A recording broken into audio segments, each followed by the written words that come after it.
who has sung beautifully and also acted in the video along with me, Ankita. She will tell you, वो आपसे खुद बयां करेंगे इस बारे में। अंकिता जी, क्या कहना चाहेंगे गाने के बारे में, किस तरह का एक्सपीरियंस रहा और गाने के बारे में थोड़ा अगर ऑडियंस को बताया आप। तो सबसे पहले मैं कहना चाहूँगी कि I am very thankful to Abhishek Ray sir, जिनकी वजह से मुझे बारिश में भीग भीग के इस गाने को परफॉर्म करने का अवसर मिला।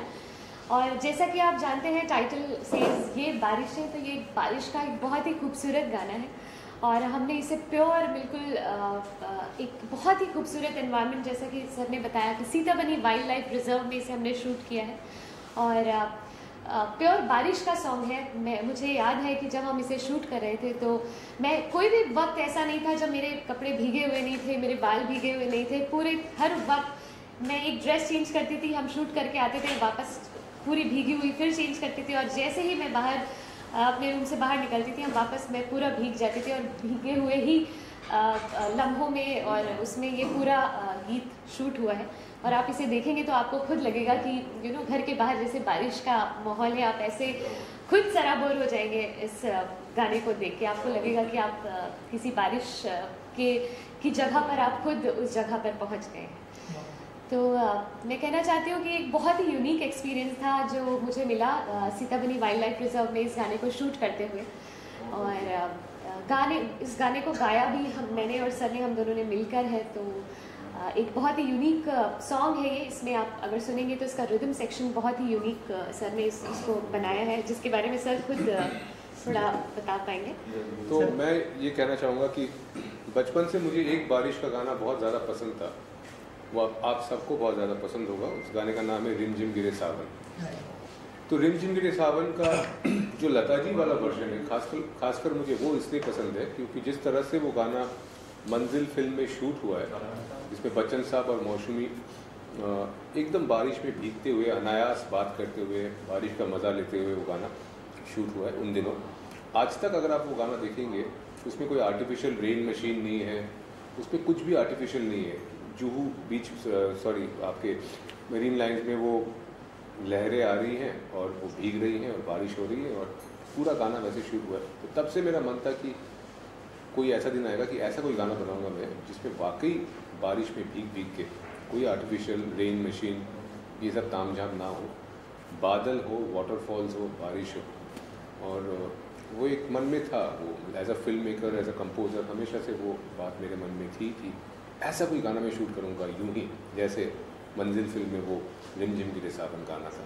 तो मेरा एक कॉम्पोजिशन था ये बारिश है, जो ख़ास बारिशों का गाना था। और हम देखते आ रहे हैं कि पिछले कुछ सालों से बारिश का गाना मतलब hot women wearing hot pants and very artificial kind of rain experience. The natural rain experience had gone, so we have tried to bring that back with this song.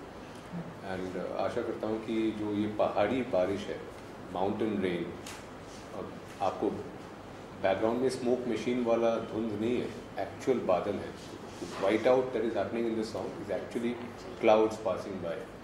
जैसे हिमालयन वाटरफॉल जिसके बीच में बैठ के भिगा रही है और वो पीछे वो फ्लोइंग वाटर है। तो कोरोना का माहौल है, वैसे ही लोग घर में बंद हैं। तो मेरा ये मन है कि और ये आशा करता हूँ कि इस तरह की जो ताजगी है इस गाने में वो लोगों तक पहुँचे और लोग कुदरत से जुड़े, बारिश से जुड़े।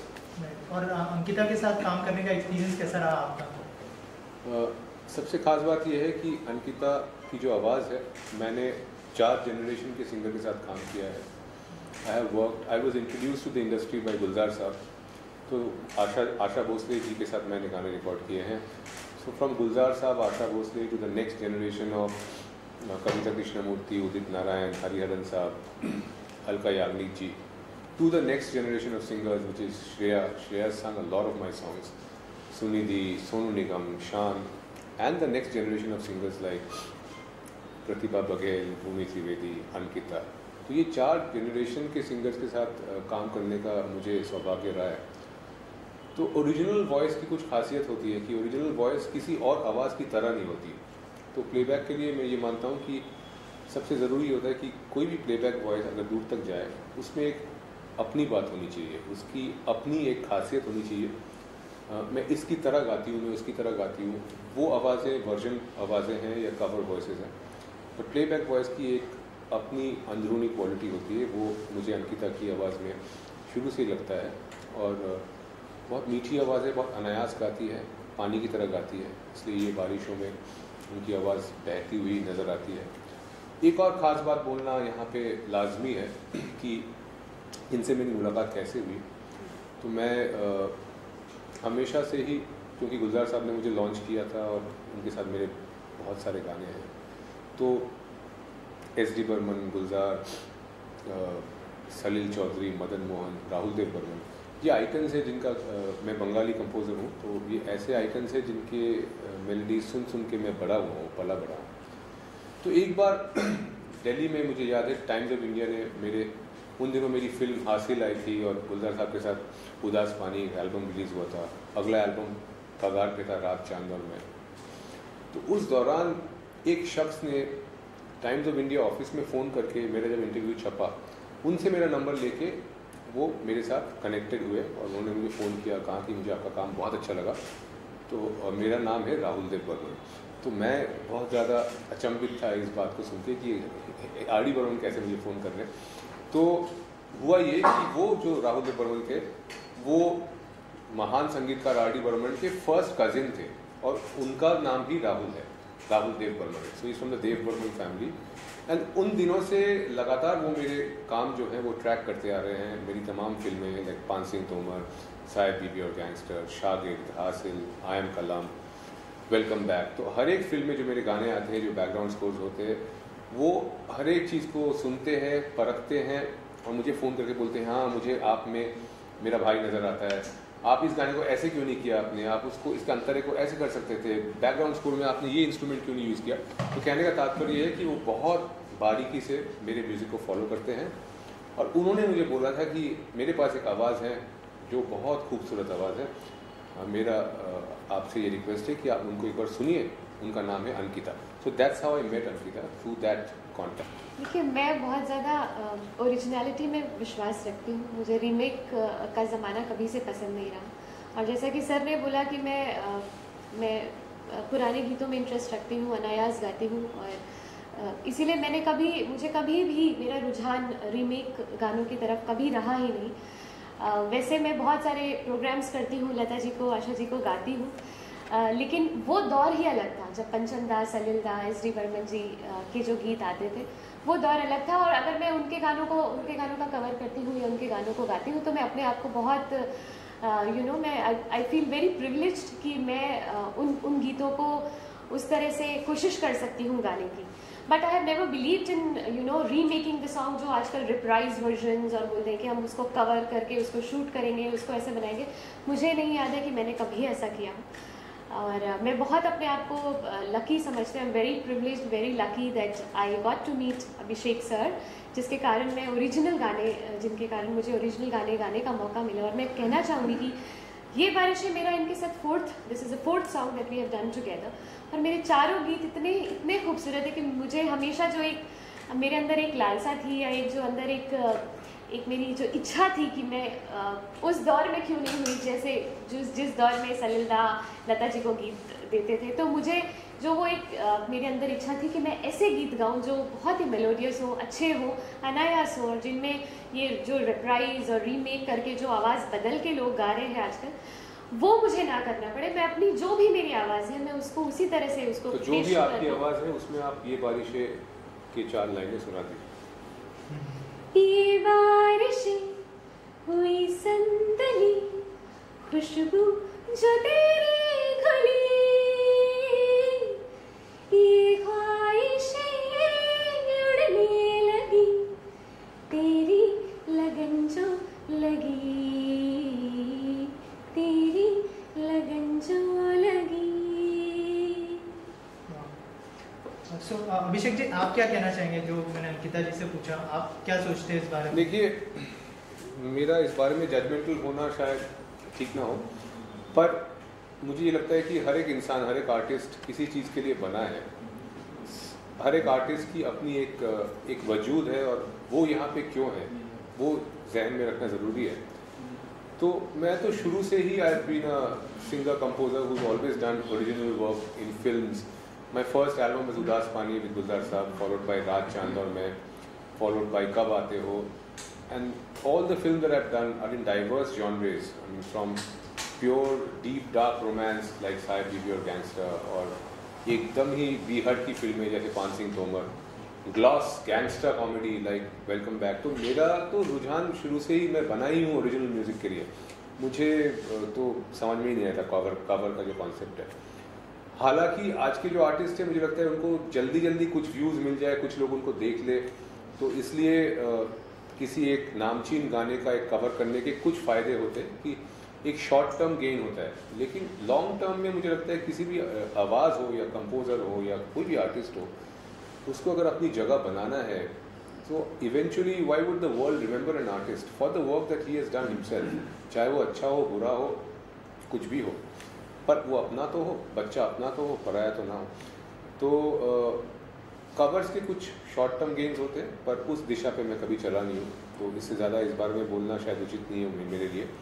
और एक बात को मैं हमेशा जहन में रखता हूँ कि इतनी सारी फिल्में मैंने कर ली, लेकिन जो मेरा पहला काम था उदास पानी विद गुलजार साहब, उस दौरान एक प्रेस कॉन्फ्रेंस में गुलजार साहब को जब स्टेट्समैन न्यूज़पेपर ने इंटरव्यू किया था, तो कई बातें उन्होंने बताई मेरे बारे में। उसके बाद उन्होंने एक बात बताई कि after long I have met a young composer whose melodies remind me of Salil Chowdhury.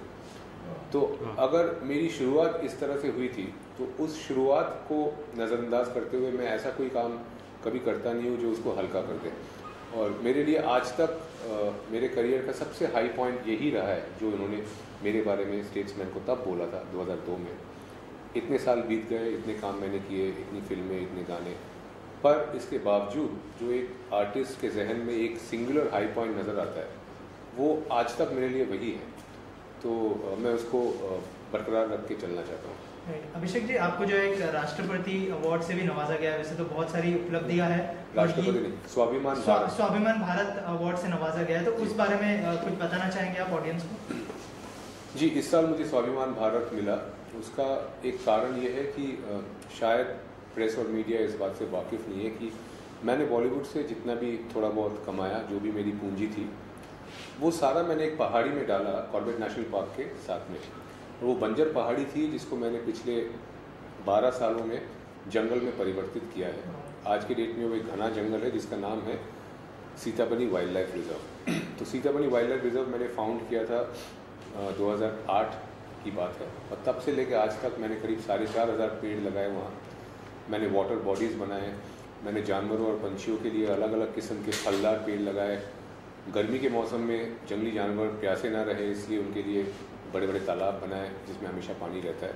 तो ये एक मेरा निजी एक आत्मतृप्ति के लिए मैंने किया। और मैं 14 साल की उम्र से गवर्नमेंट ऑफ इंडिया के लिए बाघ गणना में हर साल मेरी नियुक्ति होती है। I am a government bonafide tiger and leopard tracker. तो हमेशा से मैं बाघ गणना में, जो आपके पास संख्या आती है कि इतने बाघ हमारे देश में हैं, इतने टाइगर्स हैं, वो हमारे जैसे लोग जाके फील्ड में उनको गिनते हैं, तभी वो संख्या आपके सामने आती है। और ये शुरू से ही रहा है मेरे अंदर, और Sitabani wild life reserve is an extension of that, जिसके कारण इस साल मुझे स्वाभिमान भारत मिला। और कई इंटरनेशनल पब्लिकेशंस जैसे कि डिस्कवरी चैनल, TLC, इन सब ने मुझे कवर किया for Sitabani wild life reserve. और 2013 में एक वाइल्ड टाइग्रेस, कम्प्लीटली वाइल्ड एक बाघिन ने आके मेरी ज़मीन पे अपने बच्चे दे दिए, और वो बच्चे वहाँ पले बड़े। उसके बाद जो है Sitabani wild life reserve became world famous. तो मैंने तो सिर्फ बनाया, लेकिन जो ट्रस्ट एक टाइग्रेस ने मेरे ऊपर दिखाया वहाँ आके बच्चे देकर, उसने उस जगह को दुनिया में प्रख्यात कर दिया। She is responsible for making it famous across the world. मैंने तो सिर्फ प्रयास किया था, और नेचर ने उसको एक्सेप्ट किया in form of the tigers. इसके तुरंत बाद कुछ गाने मेरे लाइंड अप है with artist like Pratibha Baghel, Shreya Ghoshal, there is Shaan, there is song with Sonu Nigam, there are couple of songs lined up. और अंकिता जी के साथ भी कुछ गाने मेरे प्लान है। और इसके पहले वाले गाने भी आप ज़रूर देखें, जैसे कि महकी महकी, जिसको हमने शूट किया लाइमस्टोन क्वारीज में, in pure white limestone in different parts of Rajasthan. Then there are beautiful songs like बदली, जो अलग अलग फोर्ट्स में शूट हुए हैं, तो ये सब सिनेमैटिक वीडियोस हैं। मुझे सिनेमैटिक वीडियो शूट और डायरेक्ट करना बहुत पसंद है और मैं ये कहना चाहता हूँ कि हर महीने एक बड़ा गाना मैं आपके लिए ज़रूर लाऊंगा। माहौल बदल रहा है, मौसम बदल रहा है, आने वाले टाइम में शायद फिल्मों में भारतवासियों को इतने ज़्यादा गाने ना मिले, क्योंकि जो नई फिल्में बन रही हैं जिनके लिए मैं कंपोज भी कर रहा हूँ उसमें बैकग्राउंड स्कोर ज़्यादा है, गाने कम हैं। क्योंकि मुझे लगता है आने वाले दौर में गानों की जो इच्छा है, लोगों को गाने सुनने की जो एपेटाइट है, वो शायद फिल्मों से पूरी ना हो। वो एपेटाइट जो है वो नॉन फिल्म सॉन्ग से, अच्छे ओरिजिनल नॉन फिल्म सॉन्ग से पूरे होंगे। और ये बदलाव तो अमेरिका जैसे देशों में बहुत पहले हो ही चुका है, भारत में ये आज हो रहा है। It's good to understand this transformation. ये जो नया मौसम है इसके साथ अपने आप को ढलना और इसके अनुसार काम करना। फिल्मों में बैकग्राउंड स्कोर, फिल्मों में OST, नॉन फिल्म में अच्छे गाने, मुझे लगता है that is the way forward. Ankita ji आपको बताएंगे। जी, मैं भी बिल्कुल सहमत हूँ सर की बात से, क्योंकि ओरिजिनल आर्टिस्ट लाइक अस, जो हम लोग कवर्स नहीं कर सकते, रिप्राइज वर्जन्स नहीं गा सकते, तो हम हमेशा एक इंतज़ार में रहते हैं कि एक अच्छा ओरिजिनल कंपोज़र हमें एक अच्छा ओरिजिनल गाना दे, जिसमें हम अपनी आवाज़ में, जो हमारी अपनी आवाज़ है उसमें हम कुछ अच्छा गा सकें, कुछ अच्छा प्रयास कर सकें। तो मैं हमेशा से मेरी इच्छा है कि मैं फिल्मों में गाऊँ, लेकिन आफ्टर मीटिंग अभिषेक सर, मुझे ऐसा लगा कि अच्छे गाने हमें नॉन फिल्म से भी मिल सकते हैं, नॉन फिल्म सिंगल्स भी हमें बहुत अच्छे अच्छे गाने मिल सकते हैं। वहाँ पे हम अपना हुनर दिखा सकते हैं, अपना टैलेंट दिखा सकते हैं। We can sing our heart out. So I am very happy that वो दौर चल रहा है इस समय जब हमें अच्छे सिंगल्स गाने के लिए, और अच्छे कंपोजर्स हैं जो बहुत अच्छे सिंगल्स बनाते हैं, so that artist like us can get a flavour of singing the playback, doing a playback song and singing in a studio and then singing a nice good song. तो एक तरह से हमारे लिए तो ये बहुत ही अच्छा है। जी। एक गाना जो शान ने मेरे लिए गाया था, उस गाने को सुन के इन्होंने बोला कि मुझे भी ये गाना गाना है, इसका फीमेल वर्जन आप क्यों नहीं करते? दो लाइनें हो जाएगा। हाँ, तो महकी वो गाना है, उसकी 2 लाइनें आपको वापस सुनाएंगे। महकी महकी ख्वाहिशें हैं जब हमारे तुम हुए, रात सिमटे दिन अधूरे अब मुकम्मल सब हुए, बारिशों में अब के बाद और करीब आ जाओ ना, रुत कोई भी हो मगर बदली बन तुम जाओ ना।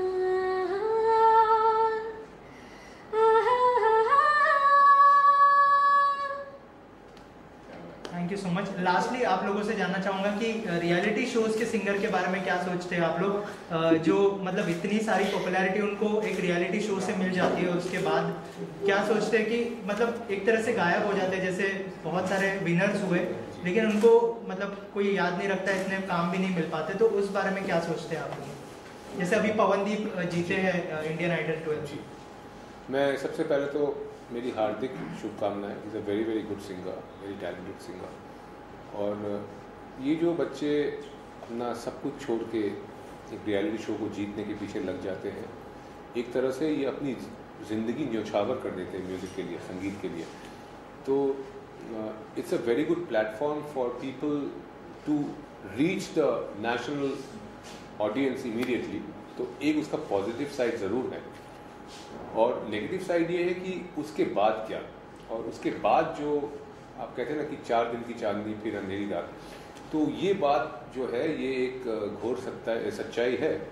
तो इसको मिटिगेट करने के लिए मुझे लगता है कि एक आर्टिस्ट को पूरी तरह से सिर्फ रियलिटी शो पे ही निर्भर नहीं रहना चाहिए, और भी अपने जो तरीके हैं म्यूज़िक से कमाने का, म्यूज़िक से अपने आप को the biggest challenge is to earn out of music and make a living out of music, and that is something they should keep in mind. और कहीं रियलिटी शोज़ में जाने के कारण आपका बचपना जो है, आपका जो बचपन है, बचपन के खूबसूरत दिन हैं, वो ना खो जाए, इस पे भी थोड़ा ध्यान रखना ज़रूरी है। बाकी ये एक बदलाव है जिसमें एक नया दौर है, जिसमें लोगों को इसके अलावा कोई चारा नहीं है। छोटे शहरों से आप हैं, आप गाते हैं अच्छा, लेकिन आपके पास और कोई ज़रिया नहीं है, तो ये एकमात्र ज़रिया बन के रह गया to reach out immediately.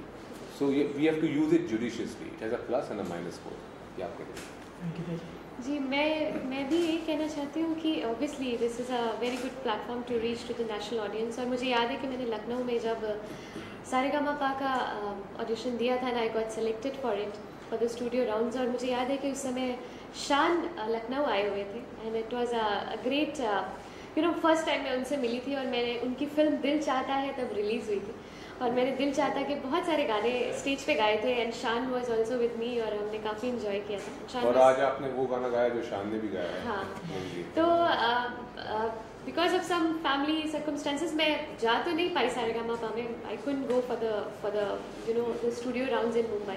But मैं सच में ये कहना चाहती हूँ कि उसमें बहुत मेहनत लगती है, उस राउंड तक स्टूडियो तक पहुँचने में बहुत मेहनत लगती है। बहुत सारी फैक्टर्स उसमें अपना रोल प्ले करते हैं। It's not just your talent, but lot of other factors also play a good role कि आप एक नेशनल टेलीविजन पर आए। तो जैसा कि सर ने कहा कि उस पर वो बहुत मेहनत करते हैं, बहुत सब कुछ अपना उसमें, मैंने भी अपना सब कुछ लगा दिया था। बट जैसा कि है कि आई एम फ्रॉम लखनऊ, तो घर का एटमॉस्फेयर ऐसा था कि पढ़ाई करनी है, you have to be academically good. तो हम पढ़ने में भी लगे हुए थे और साथ साथ म्यूज़िक भी चल रहा था। बट आई एम श्योर कि जो Pawandeep and all the Arunita, all those guys who have been here, वो अपना सब कुछ लगा देते हैं, अपना सारा कुछ, अपना studies and everything they put in, and उनका फोकस ही पूरा म्यूज़िक हो जाता है। तो definitely it's a great platform. लेकिन मुझे ये भी लगता है कि अगर आपके अंदर टैलेंट है तो वो कहीं ना कहीं अपना रास्ता खोज लेता है। और ये एक बहुत खूबसूरत बात मुझे सर ने भी बोली थी कि अगर तुम्हारे पास अच्छी आवाज़ है तो आवाज़ अपना रास्ता खुद बना लेगी। थोड़ी सी तुम मेहनत कर लो, आवाज़ अपना रास्ता खुद ढूंढेगी, वो अपने मुकाम पर पहुँचेगी किसी तरह। तो मुझे लगता है मैं गा रही थी, आर.डी. बर्मन जी, मैं इनको बड़े मामा बोलती हूँ, उन्होंने मुझे कहीं सुना और उन्होंने मुझे इनके तक पहुँचा दिया। तो मेरी आवाज़ इन तक पहुँच गई और आज I am privilege to sing these 4 songs with him, with an original composer in Mumbai। तो मैं अपने को बहुत ही खुशनसीब, लकी समझती हूँ कि मेरी आवाज़ यहाँ तक पहुँची। अगर उस समय मेरी आवाज़ तैयार नहीं होती तो शायद मुझे ये गाने नहीं मिलते। तो ऑब्वियसली मेहनत पे बहुत कुछ डिपेंड करता है, और मुझे लगता है एक अच्छी आवाज़ अगर आप कोशिश करते रहिए तो कहीं ना कहीं से वो रास्ता ढूंढ के एक सही इंसान तक या एक सही जगह पर पहुँच ही जाती है। Thank you so much and all the best.